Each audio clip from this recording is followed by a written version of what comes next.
Think about the last person who made you genuinely nervous. Not the one who raised their voice. Not the one who talked about what they were capable of.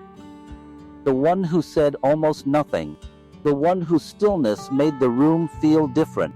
That instinct you had about them was correct, and it was pointing at something most people have completely backwards.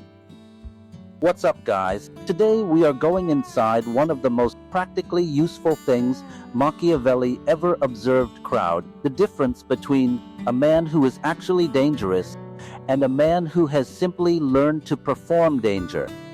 Once you can see the difference clearly, a specific type of person loses all power over you, permanently. Here is the thing that took me a while to fully accept.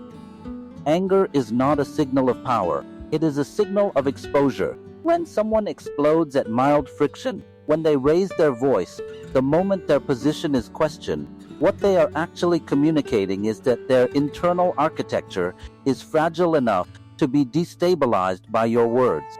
And a person that fragile is not a threat. They are a mechanism. One you can predict, manage, and if necessary, neutralize without ever raising your own voice. Psychologist James Gross at Stanford has spent decades studying emotional regulation, and what he found is both obvious in hindsight and almost never applied. People with low emotional regulation capacity essentially hand the controls of their behavior to whoever they are interacting with.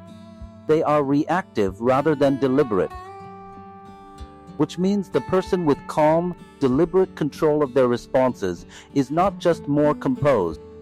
They are structurally dominant in any interaction. The calm person is driving. The reactive person is being driven. Machiavelli watched this play out in the courts of Renaissance Italy for his entire career. He noticed that the men who held genuine power, the ones who could actually reshape outcomes, shared one observable quality. They did not need the room to register their danger. They were completely indifferent to whether you believed in them. Their power existed independently of your opinion about it. The men who performed power, on the other hand, were performing precisely because they could not afford for you to look too closely.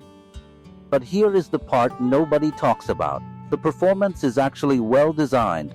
It targets real psychological instincts: controlled stillness, slow deliberate speech, sustained eye contact, a willingness to let silence stretch past the point of comfort. These are all genuine signals the brain has learned to associate with capability.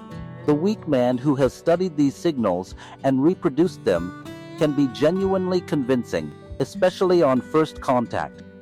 He has learned the costume. What he never built is the body underneath it, and the costume only holds as long as nothing requires a demonstration. This is the single most reliable diagnostic.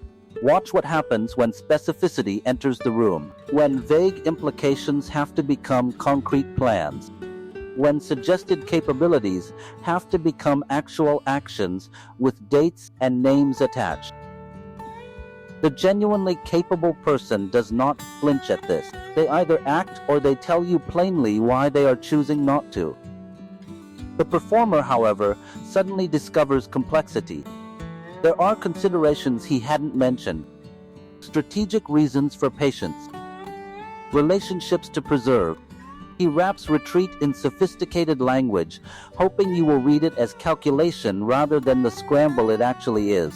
Machiavelli wrote something about perception that most people read as a manipulation tip and miss the deeper diagnostic value. He wrote, "Men judge generally more by the eye than by the hand. For everyone can see and few can feel." He meant that most people evaluate based on surface signals rather than testing the substance underneath. The pretender survives precisely because most of the people around him are judging by eye. The moment someone decides to judge by hand, by actually pressing against the implied capability and waiting to feel what is there, the whole structure becomes visible. And this is where it gets uncomfortable, because the most useful thing in this video is not the diagnosis of someone else. It is the question it forces back at you. The pretender exists inside a transaction. He provides the performance. You provide the belief, and without your belief, he has nothing, which means you have been an active participant in whatever power he holds over you. Not because you are naive, but because no one taught you to ask the questions that collapse the performance. Things like, what specifically happened when they crossed you? What exactly do you plan to do about it? Can you introduce me to those people? Calm, practical questions, not aggressive, not confrontational, just specific. Vagueness is the medium the pretender lives inside. Specificity is the one environment his theater cannot survive. Most people stop here, don't, because there is a social layer to this that goes beyond individual interactions.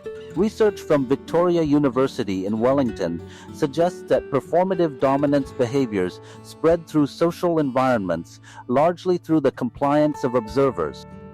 Meaning, a group that consistently rewards posturing with deference is actively selecting for more of it. The pretender reads his environment before choosing his performance. He calibrates to what the room will accept. In an environment where people reflexively back down from aggression, he becomes more aggressive. In an environment where people ask hard questions and refuse to perform impressed, his behavior changes almost immediately, because the feedback loop that sustains the performance has been cut. This is why the most effective response to the pretender is not confrontation. Confrontation gives him something to perform against. The more devastating move is selective indifference. You treat his grand declarations as ordinary information. You respond to his implied menace with the mild curiosity you might reserve for someone describing their commute. You do not match his energy upward. You hold yours steady and low. Watch what happens to a fire when you remove the oxygen, not by blowing it out, but by simply not feeding it. It does not rage louder. It shrinks. The genuinely capable person, when you respond this way, is completely unbothered. They do not need you to register their significance. The pretender, however, escalates. He throws more weight around, makes louder implications, references more people you should apparently be worried about. Every escalation is a tell. He is running out of material. You are watching the performance become visibly desperate, which means you are watching the mask slip, which means you are watching the actual man underneath it, ordinary, anxious, and running a con that requires your cooperation to work. Here is the practical version of everything above. When someone feels dangerous to you, ask yourself one question. Does this feeling come from what they have done, or from what they have implied? If the answer is the latter, you have identified a performer, not someone to dismiss carelessly, but someone whose power over you is entirely contingent on your continued willingness to believe the story, and that willingness is yours to withdraw whenever you decide to. Machiavelli was not sentimental about this. He understood that the ability to read the difference between real capability and performed capability was not a bonus skill. In the environments he moved through, getting it wrong was expensive. In the environments you move through now, it is the difference between giving your resources, your loyalty, and your attention to someone who has earned none of it, and reserving those things for the people who have. If this video gave you something useful, hit like. It helps Vertex Vision reach more people who are actually looking for this kind of content.